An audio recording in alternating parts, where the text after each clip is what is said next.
terminology is difficult to understand, especially if you're just watching at home. Hard to see some of those charts. Julia, I know that you study the market from a technical view as well. When we had Michael McCarthy from CMC Market Stockbroking on yesterday, he was saying if we close above the level again, and we could have sort of 250 points to the upside. Do you have any sort of a time frame for that sort of move higher?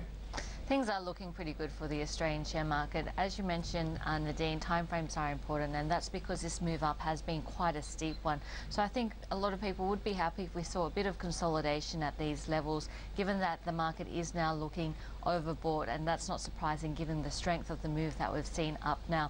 I think John mentioned most of the things around the technicals. It was nice to see the market still closing above 5,163 points, because that was the previous high that we've beaten this week. So we just managed a touch above that, and the resistance level that John mentioned, that 61.8%, the golden ratio in the Fibonacci numbers are 5,426 points. So if we just have a look at those Fibonacci numbers and have a look at just how far the Australian market has come. This is from 2003, so this is the last 10 years on the Australian share market. You can see the lows that we saw during the global financial crisis, and you can see that the high we saw in 2007. And to use this Fibonacci tool, you take the Fibonacci retracements, you take the high and you take the low, and that draws out the levels that you should be watching out for. Now, the 61.8% level, that's an important one for technicians. So that's the area that we're going to be watching, and as you mentioned, Nadine, that's a few hundred points away. So in terms of the technicals, the market's still looking good for the moment. I think we'd be quite happy with a pause just to refresh the market, seeing the big run up that we've had so far. Okay, how you see things, because generally, did you get the feeling that there's risk off ahead of these major events later in the week? I think that's certainly the case in terms of the market today, and also that we are still seeing China on holiday. So with such light volume on the market, just $3.2 billion worth of stock being traded today, there wasn't that much happening on the market. So it's very difficult to read anything into today's market performance.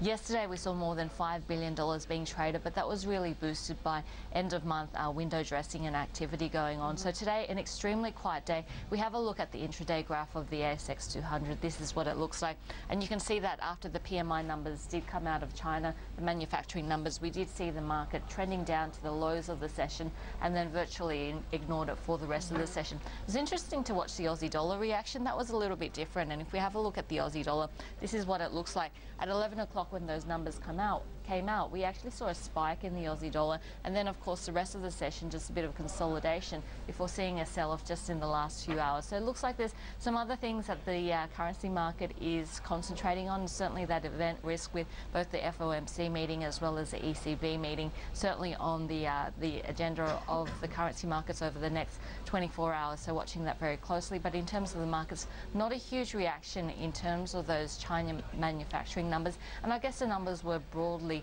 in line with expectations. The market was expecting to see a slowdown down to 50.7, and the read came in at 50.6. Julia, just a quick general question on the equity markets generally.